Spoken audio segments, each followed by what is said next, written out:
যখন আল্লাহর নবীর মুখের বাণী শুনলেন, চেহারাটা দেখলেন, এত সুন্দর চেহারা কি কোনো পাগলের হতে পারে? এত সুন্দর বাণী কেউ কি মুখ থেকে, কোন পাগলের মুখ থেকে কি এত সুন্দর বাণী বের হতে পারে? এই কথাগুলো যখন শুনলেন, কালেমা পড়ে মুসলমান হয়ে গেলেন। ওগো আমার ভাইয়েরা, আজকের জামানায়ও এমন আছে, আজহারীর বিরুদ্ধে বলার মতো আল্লাহর বান্দা আছে না নাই? মিজানুর রহমান আজহারী যখন কোরআন হাদিসের কথা বলা ধরলেন, বললেন যে দেখো, সে বিবি খাদিজাকে নিয়ে এমন মন্তব্য করেছে, অমুককে নিয়ে এমন মন্তব্য করেছে। এই কথাগুলো বলার কারণে আজহারী ভাইয়ের পরিচিতি বেড়েছে না কমেছে? আমির হামজা ভাইয়ের বিরুদ্ধে বলার মতো আল্লাহর ওলি আছে না নাই? আল্লামা সাঈদীর বিরুদ্ধে বলার মতো আল্লাহর ওলি আছে না নাই? আল্লাহর ওলিরা আল্লামাদের বিরুদ্ধে কথা বললো, কোরআনের পাখিদের বিরুদ্ধে কথা বললো, আর আল্লাহ রাব্বুল আলামিন সিদ্ধান্ত নিলেন, আল্লাহ রাব্বুল আলামিন তাদের জনপ্রিয়তাটা আকাশচুম্বী করে দিলেন। এখানে এত লোক হওয়ার পিছনে প্রচারটা বেশি হয়েছে। একদল পক্ষে প্রচার করেছে আর একদল বিপক্ষে প্রচার করেছে, আর দুই পক্ষেরই লোক এসে যখন জড়ো হয়েছে, তখন যুবকেরা আর বসতে দিতে পারে? কথা কি বোঝা গেছে? এই জন্য পক্ষে যারা বলে তাদের জন্য আমাদের একটা দোয়া, আর বিপক্ষে যারা বলে তাদের জন্য দোয়া দুইটা। সুবহানাল্লাহ। পক্ষে যারা বলে তাদের জন্য কয়টা দোয়া? জামাতে ইসলাম নিষিদ্ধ হয়েছিল কয় তারিখে? আর আওয়ামী লীগ দেশ ছেড়ে চলে গেল কয় তারিখে? বোঝা গেছে তো? দোয়া করবেন না কেন? যেই নিষিদ্ধ করলো সেইগুলা নিষিদ্ধ হয়ে গেল। এতদিন ঝুলাই রাখিল, এই জন্য কাজ হয়নি। কথা কি ভুল বললাম? ক্ষমতায় কেউ, বলবো, ক্ষমতায় কেউ স্থায়ী হয় না, হোক না সে হাসিনা কি বারে না, সে আরটা চিরকাল থাকে না। ক্ষমতায় কেউ স্থায়ী হয় না, মুজিবুর বেশি দিন থাকেনি, জিয়াউর কেউ তো রাখেনি। মুজিবুর বেশি দিন থাকেনি, জিয়াউর কেউ তো রাখেনি। এরশাদ চলে গেছে পৃথিবী ছেড়ে, এরশাদ চলে গেছে পৃথিবী ছেড়ে, কেউ আজ তার কথা কয় না। ক্ষমতায় কেউ স্থায়ী হয় না, হাসিনা ক্ষমতা ধরে রাখতে আয়না ঘর বানিয়েছিল, জনগণের রোশানলে দাদার দেশে পালিয়ে গেল। হাসিনা ক্ষমতা ধরে রাখতে আয়না ঘর বানিয়েছিল, জনগণের রোশানলে দাদার দেশে পালিয়ে গেল। ডিবি হারুনের পাশে আর, ডিবি হারুনের পাশে আর পরিমণিদের দেখা যায় না। ঠিক না বাঠে? ক্ষমতায় কেউ স্থায়ী হয় না, হোক না সে রহে না কিবা হাসিনা, চেয়ারটা চিরকাল, চিরকাল এই চেয়ার থাকবে না। এই চেয়ারে আমার আগে হযরত মাওলানা আবুজার গিফারি আলোচনা করে গেলেন। আমি আলোচনা করছি, আগামী বছর আমাকে আর আনা হবে না। এই নতুন ময়দানে নতুন কোন বক্তা আসবেন, আগামী বছর আমি বেঁচে থাকবো তার কোনো গ্যারান্টি নাই। ওগো আমার ভাইয়েরা, এই জন্য ওই কবরের খোরাক জোগাড় করার দরকার আছে না নাই? যদি কর্ম করেন ভালো, যদি জগতে জ্বালান আলো, তাইলে আপনার জন্য সেটাই হবে ভালো। আর যদি কর্ম খারাপ করেন, যদি এই সমাজে অন্যায়, অবিচার, অনাচার, পাপাচার, কদাচার, খুন, গুম, ধর্ষণ, জেনা, ব্যভিচারের জন্য উন্মুক্ত ময়দান করে দেন, তাইলে যতই আপনার বাপের দেশ হোক না কেন, এই দেশে টিকে থাকা যাবে। টিকে থাকা যাবে। যারা বলেছিল পালাবো না, প্রয়োজন হলে ফখরুলের বাসায় গিয়ে উঠবো,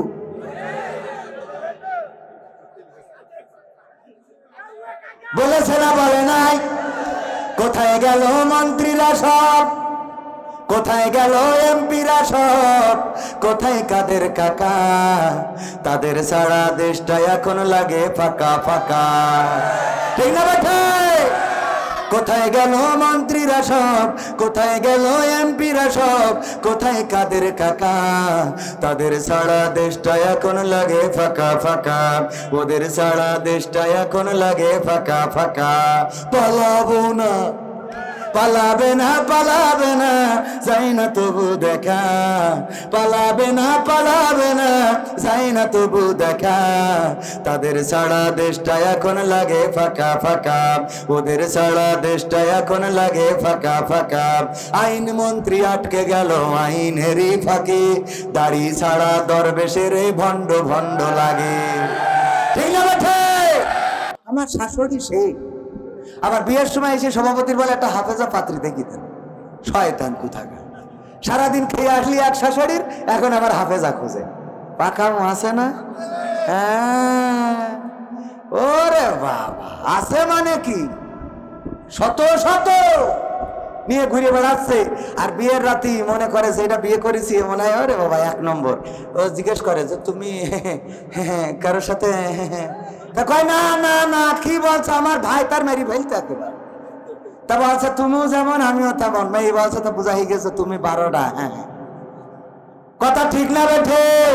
তুমি যেই কাজ করো, তুমি যদি মনে করো না তোমার ঘরে আল্লাহর ওলি এসেছে, না আসে নাই, তাপসীর হবে আসবে না, তুমি যেই কাজ করো তোমার ঘরে এসে যেইটা আসবে সেটাও সেই কাজ করি তারপর আসবে। তুমি সারাদিন চার দোকানে বসে থাকো আর সিরিয়াল মারো আর হুজুরের কাছে দোয়া চাই, হুজুর আমার বোঝ জন্য দোয়া করে দেন যেন স্টার জলসা না দেখে। ও সারাদিন চার দোকানে 5 ওয়াক্ত জামাতের সাথে সিরিয়াল দেখে। ও আবার আমাদের কাছে দোয়া চাই যে হুজুর আমার বউ সিরিয়াল ছাড়া করতে পারছি না, একটু দোয়া করতেন। আগে তুই ভালো হ, কথা কয় না? আগে ও ভালো হওয়ার দরকার আছে না নাই? এখনকার স্বামীগুলো এত খারাপ।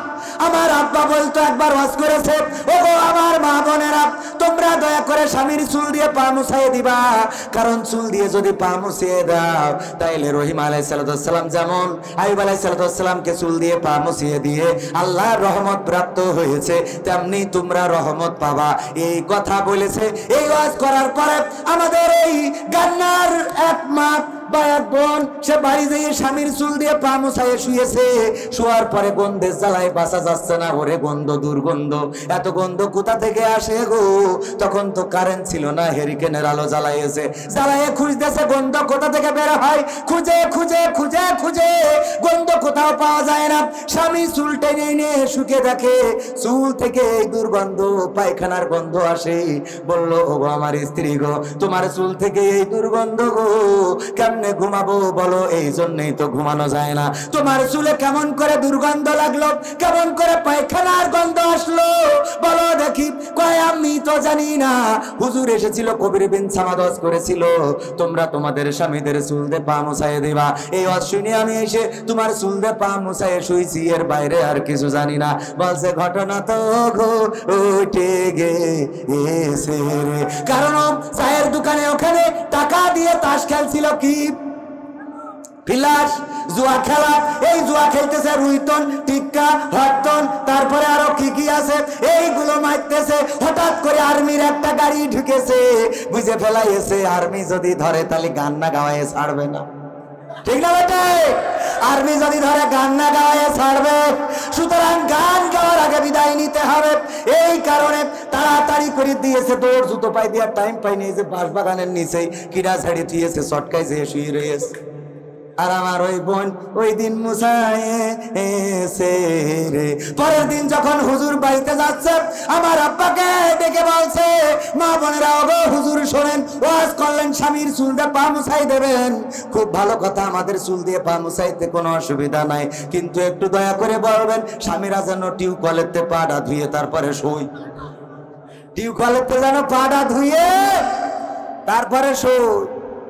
শয়তান আছে না নাই? এখনকার সময় কোন মেয়ে যদি বয়ফ্রেন্ড নিয়ে আসে, মা গর্বিত হয়, মা গর্ববোধ করে, ওগো আমার মা, ওগো আমার মা, ওগো আমার মা। এই গর্ববোধ করার কোনো অর্থ হয় না, নিরর্থক। বরং আপনার মেয়েটা আছে বেগানা পুরুষটা নিয়ে আসলো, এই বেগানা পুরুষের সাথে যদি মেলামেশা করে, অন্যায় করে, অপকর্ম করে, তার সওয়াব আপনি আমল নামায় পাবেন। সওয়াব পাবে? কিভাবে? গুনাহ পাবে না? পাবে না। আর আমার যুবকেরা নিষ্পাপ, এই ছোট ছোট যুবকগুলো, তরুণ কিশোর উঠতি বয়সী, এরা জীবনে প্রেম কি জিনিস বোঝে না, ভালোবাসা কি জিনিস বোঝে না। আর এই মেয়েরা তাদেরকে ফুসলাইয়ে ফাসলাইয়ে নিয়ে যায় পার্কে, নিয়ে যায় গদখালিতে ফুল বাগানে, লাইলাতুল ফেব্রুয়ারিতে 3 পিস চাই, এইগুলো করে করে যুবকদেরকে নষ্ট করেছে। তারপরে যখন এই যুবক বিয়ে করে না, কাউন্সিলে যেয়ে বলে 7 বছর ধরে আমার ধর্ষণ করছে, দেয় মামলা। আমি বলি ধর্ষণ ও করিস না, তুই করেছিস? কথা কয় না। তুমি 7 বছর ধরে ধর্ষণ করে আমাকে মানা যায়? এটা কি মানা যায়? 7 বছর ধরে কি করে হবে ধর্ষণ? ওই একবার হবে, জোর জোর করে যেটা সমস্যা সেটা তো ধর্ষণ না। কি তুমি 7 বছর ধরে, এই আমার হাফেজিখানা ছাত্ররা উঠে যাচ্ছে, কারণ ওদের যে আবার কোরআন পড়তে হবে, ঠিক কিনা? এই জন্য ওদেরকে একটু যাইতে দিতে হবে। ওরাও এই ছোট ছোট মানুষগুলো, তাদের আবার শেষ রাতে উঠতে হয়। এই জন্য মাহফিল যত শর্টকাটে করা যায় তত ভালো, ঠিক না বে ঠিক? আর একটু সময় কি থাকা যাবে? মা বোনদের জন্য একটু কথা বলার দরকার আছে, কিন্তু তার আগে যে 2টা আয়াত নিয়ে আলোচনা করতে চেয়েছি, পবিত্র কোরআনের 61 নম্বর সূরার 2 নম্বর আয়াতে আল্লাহ বললেন, ইয়া আইয়ুহাল্লাযীনা আমানু লিমা তাকুলুনা মা লা তাফআলুন। ওগো ঈমানদারেরা, বিশ্বাসীগণ, তোমরা শোনো, তোমরা দয়া করে এমন কোন কথা বলো না যা তোমরা কাজে পরিণত করো না। কথাটা কার? এই একটা আয়াতে আসি। এই সূরাটা নাজিল হয়েছে উহুদের যুদ্ধের পরে। সূরার নাম আস-সফ। আস-সফ মানে সারিবদ্ধ, কাতারবদ্ধভাবে দাঁড়ানো। কেন সারিবদ্ধ হলো?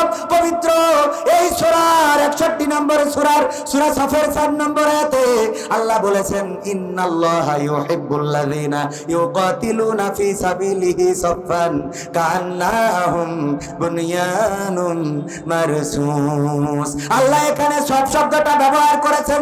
আল্লাহ বললেন, নিশ্চয় আল্লাহ তাদেরকে ভালোবাসেন যারা তার দলে সীসা গালানো প্রাচীরের ন্যায় থাকে, ঐক্যবদ্ধভাবে লড়াই করে, সংগ্রাম করে। আল্লাহ তাদেরকে ভালোবাসেন। এই জায়গায় সারিবদ্ধভাবে কথাটা এসেছে, এই জন্য সূরাটার নাম দিয়েছে সূরা আস। সূরা আস। কষ্ট হচ্ছে আপনাদের? কষ্ট হচ্ছে? কষ্ট হচ্ছে কার কার দেখি? কষ্ট হচ্ছে না কার কার? কষ্ট হচ্ছে না কার কার? সবাই সবাই? আচ্ছা, বুঝলাম। কিন্তু এই 2-1 জনের দেখছি ব্যাটারি চার্জ পড়ে যাচ্ছে। কারণ কি? কারণ কি? কারণটা কি? হ্যাঁ, এখানে সবাই বসতে পারবে না। কারণ যদি আমি বলি, আমার সভাপতি উনার বাড়িতে মুরগি পালন করেছে, মুরগি ডিম দিয়েছে 10টা। কয়টা? বাড়ি জামাই এসেছিল, 5টা ডিম খাওয়াইছে, বাকি আছে কয়টা? এই 5টা মুরগি যখন তাওয়া লাগা হয়েছে, তখন ওনার স্ত্রী বলতেছে, এই 5টা ডিম কেন বসাবো? আর 5টা ডিম খুঁজে এনে দাও, যেন মুরগির পাছার নিচেই দিই, মুরগি যেন এই ডিমটারেও ফুটায়। আমার সভাপতি গ্রামে খুঁজে খুঁজে তেমন কিছু পায় নাই, 5টা মুরগির ডিম পায় নাই, 5টা হাঁসের ডিম এনেছে। এই হাঁসের ডিম মুরগির পেটের তলে দিলে বাচ্চা ফুটবে না? ফুটবে না? বাচ্চা ফুটেছে। ফুটার পরে মুরগি বলছে, দেখো এতদিন ছিল গরমকাল, গরমকাল চলে গেছে, এখন শীতকাল শুরু হয়েছে, কুয়াশা আছে, সকালবেলায় কুয়াশায় ভিজবা না, তোমরা পানি কাদা মাখবা না, তোমরা আমার থেকে দূরে যাবা না, দয়া করে আমার কাছাকাছি থাকবা, আমার সাথে থাকবা। এই ওয়াজ করে মুরগি যখন বাচ্চাদেরকে নিয়ে খেয়ে বেড়ায়, হাঁসের বাচ্চা যে 5টা, ওই 5টা যেই দিকে কাদা, যেই দিকে পানি, সেই দিকে যায়। ঠিক না ঠিক? মুরগির বাচ্চা 5টা কাছে থাকে, মুরগির হয়ে গেছে, হ্যাঁ বাচ্চা এদিকে আয়, এদিকে আয়, এই তোদের এত করে বলছি, দয়া করে দূরে যাস রে। উপরে ইসরায়েল ঘুরে বেড়ায়, যে কোনো সময় সবল নিয়ে যেতে পারে। এই জন্য আমার কাছে থাক, আর কাদা পানি মাখাবি না। ঠান্ডা লাগলে ওষুধ কেনার টাকা কই পাবো? বড় অভাবে আছি, রিজার্ভ খালি হয়ে গেছে, দয়া করে আমার কাছে কাছে থাক। এই কথা যখন বলেছে, বলে নিয়ে বেড়াচ্ছে। টিউবওয়েলের কাছে পচা কাদা পানি থাকে না? থাকে না? হাঁসের বাচ্চা 5টা, ওই পচা কাদা পানি যখন দেখেছে, ওর মধ্যে নামে ওরে কিলিবিলি, ওরে বাবা মনে হচ্ছে কালকে ঈদ, আজকে গোসল করছে। মুরগি বলছে, ওরে আর আমার হজের কোনো দরকার নেই, আমার বুঝা শেষ, আমার কাছে যে 5টা আছে এইগুলো আমার জন্মের, আমার জাতের, আর যেই 5টা তোরা কাদায় যাস এইগুলো বেজম্মা। এইগুলো কি তোদের যত কাজ করি এই সামিয়ানার নিচেই পাওয়া যাবে? তোরা ওই চায়ের দোকানে যাবি, তোরা ওই কাদার মধ্যে যাবি, তোরা ওই তাসের আড্ডায় যাবি, তোরা ওই অন্যায় কাজে যাবি, তোরা ওই বিভিন্ন রকম সিরিয়ালের দোকানে যাবি। তোদের যত কিছু বলা হোক না কেন, এই সারিয়া এই সামিয়ানার নিচেই তোদের রাখতে পারবো না, কারণ তোদের মধ্যে পোকা লেগে গেছে। তোরা আমাদের জাতের না, জাতের না, তোদের বলেও কোনো লাভ হবে। এরকম আল্লাহর বান্দা আছে না নাই? যেই করা যাবে বলবেন ওইগুলো হাঁসের বাচ্চা। হাঁসের বাচ্চা মানে বোঝেন তো, মানে বেজাতের, বুঝা গেল তো? যেই কটা উঠে চলে যাবে সবগুলো বেজাতের প্রমাণিত হয়ে যাবে। কারণ এখানে আমি কি আমার বাবার গল্প বলেছি, আমার দাদার গল্প বলেছি, পবিত্র কোরআন থেকে এমন আয়াত নিয়েছি যে আয়াতটা আগে দরকার হুজুরদের, তারপরে দরকার সাধারণ মানুষের। আল্লাহ বললেন ইয়া আইয়ুহাল্লাযীনা আমানু লিমা তাকুলুনা মা লা তাফআলুন, ও ঈমানদারেরা এমন কথা বলো না যেই কথা তোমরা আমল করো না। এমন লোক আছে না নাই? বলে যে মাকে খাইতে দাও, মাকে যে কষ্ট দেয় তার মতো মানুষ আর হইতে পারে না। গোপনে গোপনে তার বাড়ি যেয়ে ডাকবেন, ও মাকে নিজেই খাইতে দেয় না, কথা কয় না। খোঁজ নিয়ে দেখবেন সবচেয়ে ভালো কথা বলা মানুষগুলো। আল্লাহর নবী বললেন সাল্লাল্লাহু আলাইহি ওয়াসাল্লাম, গীবত হলো জেনার চেয়ে ভয়ঙ্কর। কিসের চেয়ে? জেনার চেয়ে ভয়ঙ্কর। গীবতটা কি? যদি কারো দোষ ত্রুটি থাকে যেটা তার মধ্যে বিদ্যমান, এই দোষ ত্রুটি যদি তার পিছনে আলোচনা করা হয় সেটাকে গীবত বলে। আল্লাহর নবী সাহাবীদের বললেন, ওগো আমার সাহাবীরা, বলো দেখি তোমরা তোমাদের মৃত ভাইয়ের মাংস খেতে কি পছন্দ করো? বলল না, আল্লাহর কসম আমরা আমাদের মৃত ভাইয়ের মাংস গোশত খেতে পছন্দ করি না। বিশ্ব নবী সাল্লাল্লাহু আলাইহি সাল্লাম বললেন, যদি তাই হয়ে থাকে তাইলে তোমাদের ভাইয়ের কোনো মন্দ, তোমাদের ভাইয়ের কোনো কুকর্ম, তোমাদের ভাইয়ের কোনো অপরাধ তাদের পিছনে আলোচনা করো না। আল্লাহু আকবার। ভাইয়ের কোন যা তার মধ্যে আছে এমন দোষ পিছনে বর্ণনা করার নাম কি?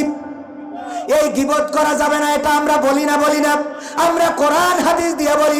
শুধু তাই নয়, আল্লাহর নবী মেরাজে গেলেন, যাওয়ার পরে দেখলেন একদল লোক, তাদের হাতের নখগুলো বড় বড়, অনেক লম্বা লম্বা লোক, নখ এই নখ দিয়ে নিজের গোশতগুলো এভাবে আশ্রয়ে আশ্রয়ে শরীর থেকে ছেড়ে ফেলছে, শরীর থেকে চেহারা থেকে গোশতগুলো ছেড়ে ফেলছে। বড় বড় ধারওয়ালা নখ, লোহার নখ, এই নখগুলো দিয়ে গোশতগুলো আশ্রয়ে ফেলে। আল্লাহর নবী বললেন, ওরা কারা? কোন অপরাধের কারণে এমন করে? আল্লাহর নবী সাল্লাল্লাহু আলাইহি সাল্লামকে ফেরেশতা জিবরাইল জানালেন, ওগো নবী গো, ওরা হলো তারা যারা জমিনে অন্যের নিন্দা করে বেড়াতো। আল্লাহু আকবার। অন্যের নিন্দা যারা করে বেড়াতো তাদেরকে এমন শাস্তি দেওয়া হবে, নিজের গোশত নিজে ছুঁড়বে, নিজে ছিঁড়বে, নিজে ছিঁড়ে ছিঁড়ে ফেলে দেবে শরীর থেকে। অথচ এই কথাগুলো আমি বলার পরে গাড়িতে উঠে আমি রকি ভাইয়ের সাথে বলবো, আবু যার গিফারি আজকে ইউনিট কেটিস 2টা, কথা কয় না, বলবো না, বলবো না।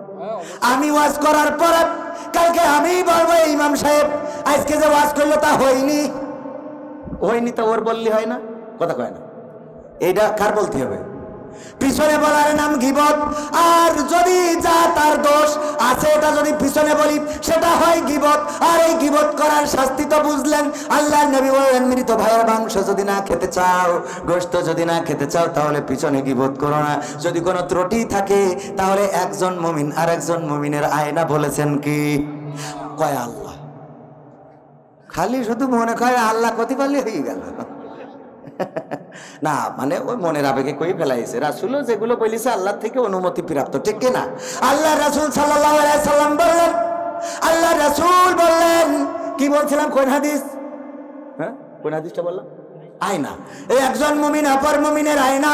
আয়নার সামনে যদি দাঁড়ান, আয়না কি আপনার কপালের মধ্যে যদি কোনো কালো দাগ থাকে, আপনি দাঁড়াইছেন, আয়না কিছুই বলে নাই। যখন আমার রকি যে দাঁড়াইলো তখন বলতেছে যে কবির বিনস আমাদের কপালে দাগ, কথা কয় না।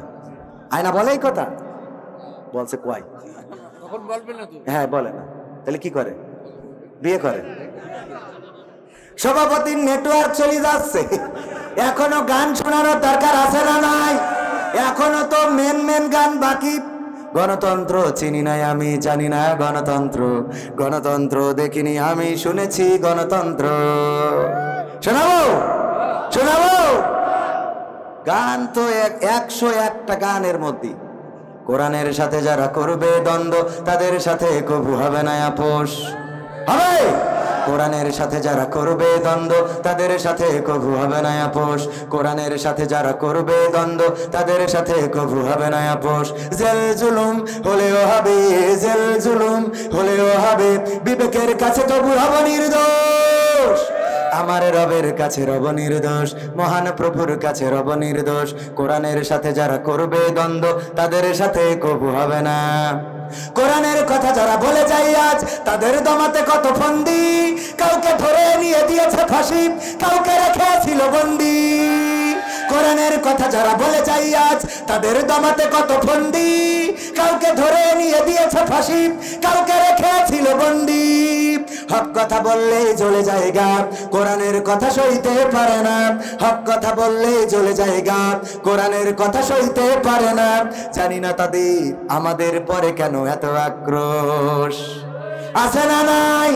জেল জুলুম হলেও হবে, জেল জুলুম হলেও হবে, বিবেকের কাছে তবু রব নির্দোষ। আমার রবের কাছে রব নির্দোষ, মহান প্রভুর কাছে রব নির্দোষ। কোরআনের সাথে যারা করবে দ্বন্দ্ব তাদের সাথে কবু হবে না।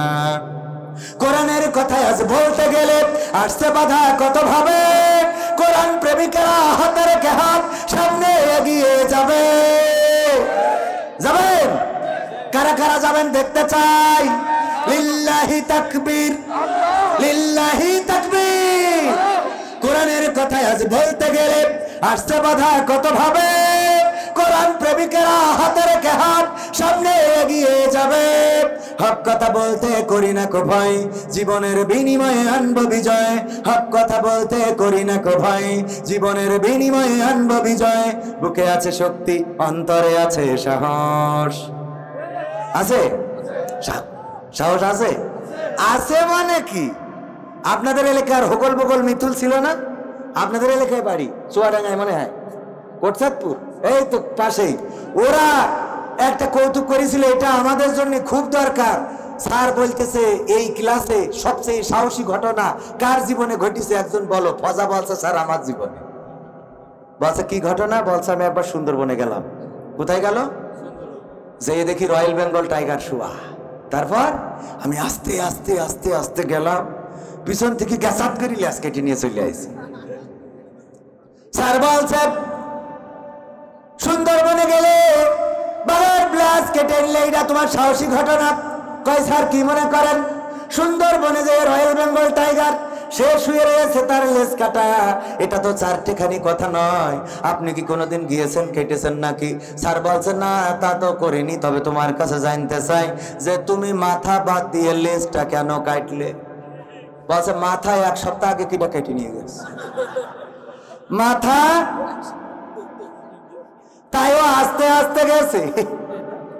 আর যদি মাথা থাকতো বাড়িতে আসলে স্ত্রী বলতো তোমার সে লুঙ্গি কই? ঠিক না বেটে? এরকম সাহস নাকি আমাদের? নাকি সাহস আছে? আছে মানে কি?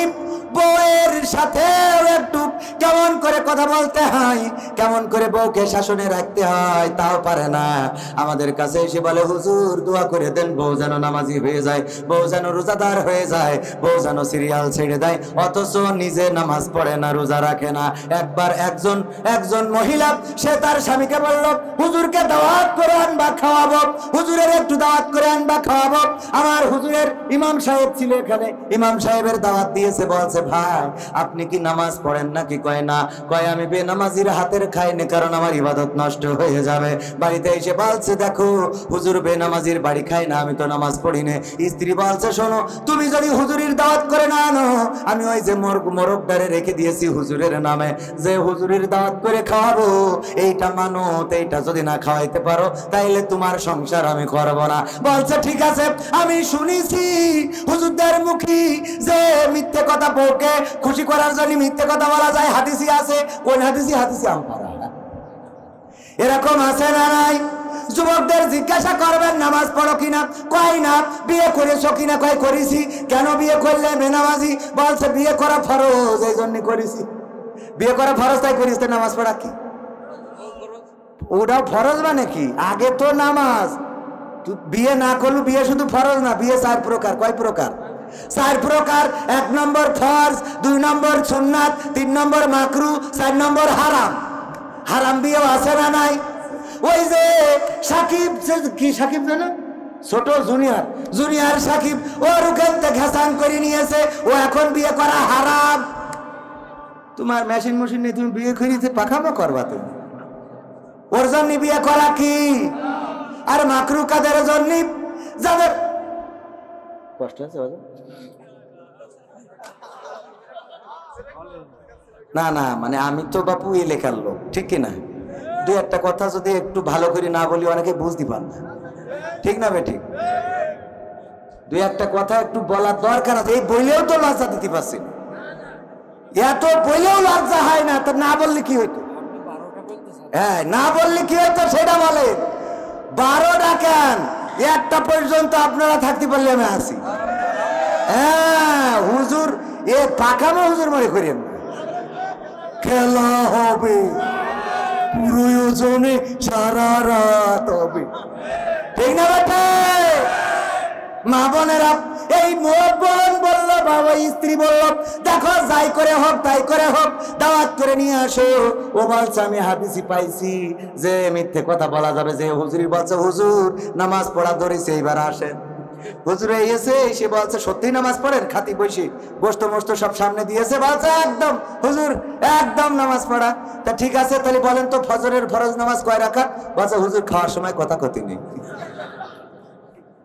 খাওয়ার সময়, হুজুর খাওয়ার সময় কথা বলা যায় না, আপনি খেয়ে নেন তারপরে বলব হুজুর নাছর বান্দা বলো দেখি কয় রাকাত। রান্নাঘর থেকে স্ত্রী বুঝতে পেরেছে যে এ কুপকায় হয়ে যাবে, স্ত্রী খালি রান্নাঘর থেকে দেখাচ্ছে, বলো 2 রাকাত 2 রাকাত 2 রাকাত 2 রাকাত। বাচ্চা হুজুর আগে খান, তারপরে লাস্টে বলবো শুনে বাড়ি চলে যাবেন। কয় না আমি বেনামাজির বাড়ি খাই না, ফজরের ফরজ নামাজ কয় রাকাত আদায় করা লাগে এইটা না শোনা পর্যন্ত ভাত খাবো না। স্ত্রী রান্নাঘর থেকে বলছে বলো 2 রাকাত 2 রাকাত 2 রাকাত। ও বলছে হুজুর বলাই কি লাগবে? বলছে অবশ্যই বলতে হবে। আবার স্ত্রী বলছে 2 রাকাত। বলছে হুজুর ফজরের ফরজ নামাজ 4 রাকাত। হুজুর মানে আমার জিবেডারে আমি কোনোভাবে কন্ট্রোল করতে পারলাম না। আজকে নদীর মাছ, গোসি মাছ ধরে এনেছে, ওই কাটা শুদ্ধ খাতে যেয়ে একটা এখানে ঢুকে গেছে। তো অসুবিধা নেই, ওই ঝামেলা করতেছে, পরে ঠিক হয়ে যাবে বাড়ি যাওয়ার সময়। বারবার যত আজ করি জিবের ঠান্ডা হলো কখন কাটাটারে বের করবে। আল্লাহু আকবার। আল্লাহ কত সুন্দর করে আমাদের এইভাবে সৃষ্টি করে রেখেছে। দাঁতের মধ্যে যদি গোশত বাঁধে, জিবে ও লড়াই করবে, সংগ্রাম করবে, মরিয়া যাবে, আহতই হাসপাতালে যাবে, কিন্তু না ছাড়ানো পর্যন্ত চলবে না, ঠিক না রে? ঠিক। এইটা এই সিস্টেমটা করে রেখেছেন কে? কত সুন্দর করে আমি মাঝে মাঝে সৃষ্টি দেখে অবাক হয়ে যাই। ইঁদুর বাড়িতে আসে না নাই? এই ইঁদুর যদি হয়, কত রকম ওষুধ কিনলেন।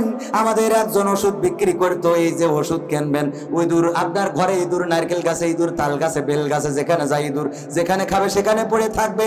এই ওষুধগুলো কিনবেন, কেনার পরে একটু দাঁড়াবেন, লাস্ট কথা বলে দেবো, তারপরে শুনে বাড়ি যাবেন। এই বলে ওষুধগুলো বিক্রি করতো 5 টাকা 5 টাকা 5 টাকা, সবাই কিনতো। কেনার পরে এবার বলতো ভাইরা আমার, এই ওষুধে যদি ইঁদুর না মরে তাইলে 12 মেরে ফেলবেন। তাহলে কিরাম লাগে কোন, তো সহ্য না করে পারা যায়? তাহলে সময়ও গেল, ওষুধে গেল, টাকাও গেল, বলছে পারবে।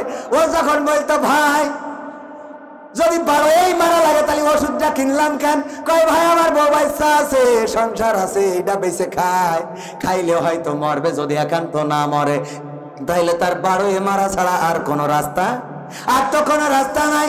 এই জাতীয় কথা বলে ওষুধ বিক্রি করতো। এই ইঁদুর দেখেন, বাড়িতে যদি হয় ওষুধ কিনা লাগবে না, খালি একটা বিড়াল যদি বাড়ি থাকে সেই বাড়িতে ইঁদুর পাওয়া যায়। না যায় না, ইঁদুর গুলো পাওয়া যায় না। ভাইরা আমার, আমি মাঝে মাঝে চিন্তা করি, আহারে বিড়াল, আমার বাড়ির বিড়াল গুলো, বিড়াই আমি পার্সিয়া বিড়াল পুষেছি, আমার রকি যায় খাবার কেনে প্রতি মাসে, ওদের পিছনে 3000 টাকার খাবার লাগে।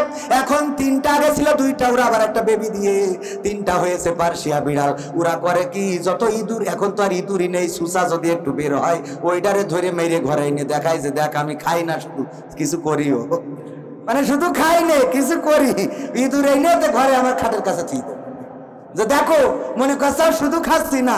আমি চিন্তা করি, আহারে এই ইঁদুর বিড়ালের তো কোনো জমি ফাঁকি দেয়নি, জমি ফাঁকি দিয়েছে, ওর ভিটে লিখে নিয়েছে, নাকি ইঁদুর ওর বিড়ালের বোর সাথে প্রক্রিয়া করিয়েছে, তাহলে ওর পরে এত রাগ কেন? কি এর ক্ষতি? বিড়ালের ইঁদুর বিড়ালের কোনদিন ক্ষতি করিস? ইঁদুরির রাস্তা আলাদা, খাবার আলাদা, ও তো খালি বই পড়ে ইঁদুরি, আর বিড়াল মাছ খায়। ইঁদুরি কি করে? এ বই পড়ে, পড়িয়ে যখন একার মুখস্থ হয়ে যায় তখন খেয়ে চেয়ে দেয়। এই হলো বিড়াল, এই হলো ইঁদুর। এই ইঁদুরের সাথে বিড়ালের রাগটা কিসের? এই রাগটা বানিয়ে দিয়েছেন কে? আল্লাহ বলল, যখন তোমরা অতিষ্ঠ হয়ে যাবা তখন তোমরা একটা বিড়াল পালন করবা। এই বিড়ালের শুধুমাত্র কাটাকুটি খাওয়াইলেই তোমার গাবে আর ইঁদুরগুলো ধরে ধরে তোমার ওই লেপগুলো, কম্বলগুলো, দামি দামি বিদেশ থেকে আনা কম্বল, ওইগুলো যেন ইঁদুর না কাটতে পারে, তার জন্য আমি ইঁদুরের সাথে বিড়ালের শত্রুতা পয়দা করে দিয়েছি। কুকুরের সাথে শিয়ালের রাগটা কিসের? শিয়াল খাটাস, যদি বের হয় কুত্তা তারে তাড়াবে তো তাড়াবে, যদি পারে ধরে মেরি ফেলবে, ঠিক না বেটে? এই কুকুরের সাথে শত্রুতা কেন? কারণ আল্লাহ বললো, ওগো মানুষ, এই শিয়ালের খাবার হলো মুরগি, এই শিয়ালের খাটাসের খাবার হলো কবুতর, যেইগুলো তোমরা পালন করো। আমি তোমরা রাত্রে আরামে ঘুমাবা, তোমাদের রাতের ঘুমটা যেন নষ্ট না হয়, তোমাদের বিবিদের পোষা মুরগিগুলো যেন শিয়ালে না খেয়ে যায়, তোমাদের বিবিদের পোষা কবুতর গুলো যেন খাটাসে না নিয়ে যায়, তার জন্য আমি কুকুরের সাথে শিয়ালের শত্রুতা করে দিলাম যে তুমি আরামে ঘুমাবা আর কুকুর শিয়ালটারে তাড়িয়ে বেড়াবে। বলেন সুবহানাল্লাহ। এরপরেও যারা আল্লাহরে চেনে না, তাদেরকে আর কি করে চিনাবো? কালকে না আজকে মনে হয় বললাম যে একটা তাল গাছের দিকে তাকান, সেই তাল গাছটা কাটলেন, কাটার পরে ছোটবেলায় রস আছে না নাই? এই রসটারে জ্বালাইলে গুড় হয় না? হয় না? তালের রস বিক্রি হয়, আবার গুড় হয়, আবার ওই তালটা কাঁচা থাকতে যখন কাটেন তখন তার চোখটা খাওয়া যায়, ওই আটিটা খাওয়া যায়, বিচিটা খাওয়া যায়। এই তালটা যদি আবার বুড়ো ধাড়ি করে ফেলেন তাইলে বিচিটা আর খাওয়া লাগে না, যেইটা ফেলাই দিতেন সেইটা দিয়ে বড়া বানানো যায় না? যায় না? তালের পিঠা আছে না নাই? কত সুন্দর করে মিষ্টি বানিয়ে দিল, সেইটা আপনি ছোটবেলায় যা খাইতেন সেইটা ফেলে দেন, ওই ফেলে দেওয়া জিনিসটা আবার আপনার ওই ফেলে দেয়া যদি বুড়ো ধাড়ি করেন তাল গাছের উপরে রেখে দেন তাইলে ওইটা মিষ্টি হয়ে গেল। আমার মা বোনেরা কত সুন্দর করে ডালা দিয়ে সেকে সেকে তারপরে পিঠা বানায়, আবার ওই বিচিটা যেখানে দলা করে রাখে, রাখার পরে ওই বিচির মধ্যে আল্লাহ আবার আর একটা কি দিয়ে দেয়, ওইটার কি বলে? শ্বাস। এই যে শ্বাসটা দিল কুপান দিয়ে, তারপরে দুফালি করে খায় আর বগল বাজায়, ঠিক না বেটি? এক তাল গাছ থেকে কয়টা খাইলেন? রস খাইলেন, গুড় খাইলেন, ছোট থাকতে খাইলেন, বুড়ো ধাড়ি হওয়ার পরে খাইলেন, আবার কপ্পরে নিয়ে তারপরে খাইলেন, কথা কয় না? এরপরেও যদি আপনি আল্লাহর শুকরিয়া আদায় করেন না করেন, আল্লাহরে যদি না চেনেন, তাহলে আপনার কপালে আর হেদায়েত নাই, ঠিক না বেটি? আর কি ওয়াজ করার দরকার আছে? মা বোনেদের কথা বলছিলাম। আল্লাহ বললেন, ওয়াকরনা ফি বুয়ুতিকুন্না ওয়ালা তাবাররুজনা তাবাররুজাল জাহিলিয়াতিল উলা, ও নারীরা পর্দার মধ্যে থাকো, জাহিলি যুগের মেয়েদের মতো বেপরদা হয়ে নিজেদেরকে প্রদর্শন করে বেড়ায়ও না। কথাটা কার? আর আমার মা বোনেরা, এখন সাজুগুজু আছে না নাই? কালো মানুষটা কেমন করে যেন সাদা হয়ে গেল, এই কথা কয়। কালো মানুষ সাদা হয় না? হয় না? আগে মেকআপ করতো, এখন আর মেকআপ মারে না। এখন নাকি আমার দাদার দেশের ইন্ডিয়ান কি ক্রিম পাওয়া যায়, ওইগুলো মাখলে কালো মানুষটা সাদা হয়ে যায়। আর সুন্দরী আলতা সুন্দরী হয়ে গেল। আগের সময় তো মেকআপ করতো করে আমার যুবকরা ধোকা দিত, কিন্তু যুবকরা বুঝে ফেললো যে এই মেকআপ করার কারণে তারা মুখটা সাদা করে, তাই চেহারা দেখে পাগল হয় না। বলেছে, আমার সন্তানকে যদি নতুন জামা না এনে দাও তোমার ইচ্ছা আমি পালন করব না। ও আল্লাহ, মা যাদের চলে গেল গো, আল্লাহ মায়ের কবরটাকে জান্নাতের বাগান বানায়া দাও। ও আল্লাহ যাদের বাবা নাই চিরজনমের মতো বিদায় নিয়ে চলে গেল, কত বড় বটের ছায়া, বিপদে পড়লে বাবা হাত বুলিয়ে দিতেন মাথায় আর বলতেন বাবা চিন্তা করো না আমি তো আছি, বাবা টেনশন করো না আমি তো আছি। এই পাহাড়ের মতো লোকটা, এই বটের বট গাছের মতো বৃক্ষটা চিরজন্মের মতো বিদায় নিয়ে চলে গেছে, মাটির কবরে ঘুমিয়ে আছে। আমার ভালো মন্দ আর বাবা দেখে না, আর বাবা জানে না। যেই দিন টাকা ছিল না, যেই দিন পয়সা ছিল না, ওই দিন বাবা ছিল, আর যেই দিন টাকা হইল, যেই দিন পয়সা হইল, ওই দিন বাবাকে পাইলাম না। বাবাকে খাওয়ানোর মতো সুযোগটাও আল্লাহ হইল না। আল্লাহ তোমার কাছে কাজ করে ফরিয়াদ করি, আমার মতো যারা বাবা হারা, আল্লাহ বাবার কবরটাকে জান্নাতের বাগান বানায়া দাও। ও আল্লাহ আমার মা বোনেরা হাত তুলেছে পর্দার অন্তরালে, তাদের অনেকের মা নাই বাবা নাই, এই গ্রামটা আপন ছিল না।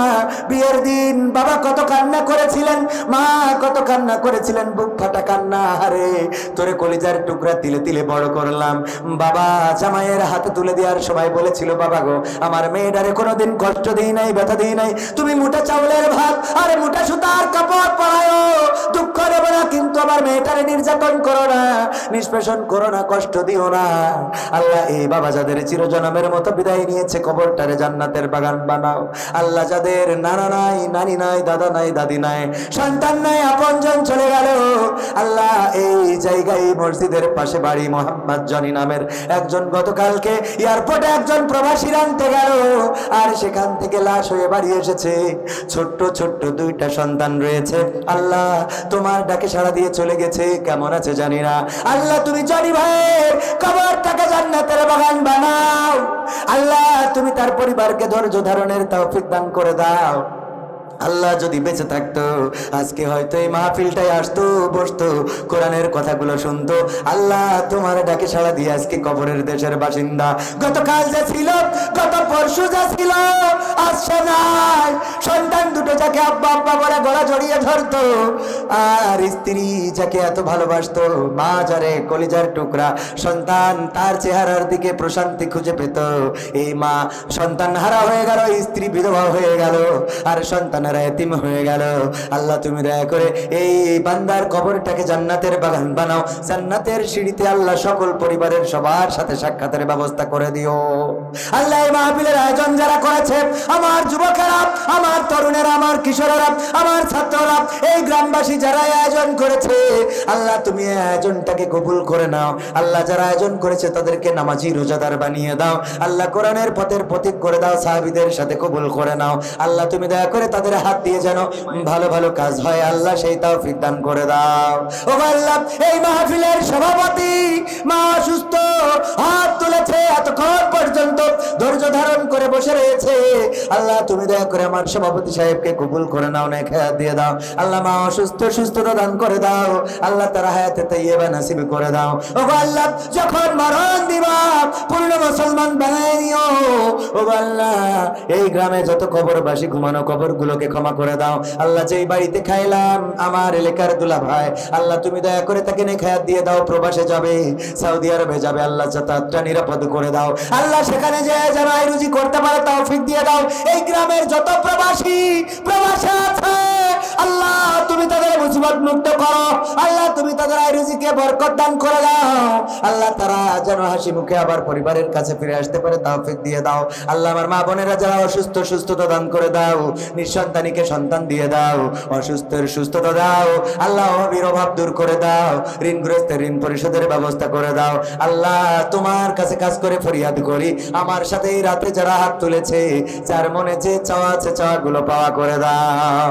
ও আল্লাহ আখেরি ফরিয়াদ, মালাকুল মাউত কবে আসবে জানি না, জানতারিয়ে উড়াল যাবে, মাটির সাথে পড়ে থাকবো, মসজিদের খাটিয়াটা বাড়িতে চলে আসবে। কোন দোকানের কাফনটা রেডি হয়ে আছে জানি না, কোন বাসারের বাসগুলো আমার অপেক্ষায় আছে জানি না, কোন কবরের মাটিটা তৈরি হয়ে আছে জানি না। আল্লাহ যেদিন মালাকুল মাউত পাঠাবা, সবাই শেষ দেখা দেখে যাবে, গোসল করাবে, কাফন পরাবে, কবরের দিকে নিয়ে যাবে, কবরে নামাবে, আপনজনেরা কান্না করবে, কারো কান্না শুনবো না, ওই যে মাটি দিয়ে ঢেকে চলে আসবে, আর কেউ খবর নিবে না। আল্লাহ মরণ যখন দিব মুসলমান না বলে ওই খবরে আল্লাহ নিয়ে যেও না। আল্লাহ পানিতে ডুবিয়ে চুবিয়ে মরণ দিও না, হার্ট স্ট্রোকে মরণ দিও না, অ্যাক্সিডেন্টে মরণ দিও না। মরণ যখন দিবা আল্লাহ শাহাদাতের মৃত্যু নসিবে দিয়ে দিও। আর মরণকালে জবানে জারি করে দিও আখেরি কালেমা লা ইলাহা ইল্লাল্লাহ মুহাম্মাদুর রাসূলুল্লাহ সাল্লাল্লাহু আলাইহি ওয়াসাল্লাম। আসসালামু আলাইকুম।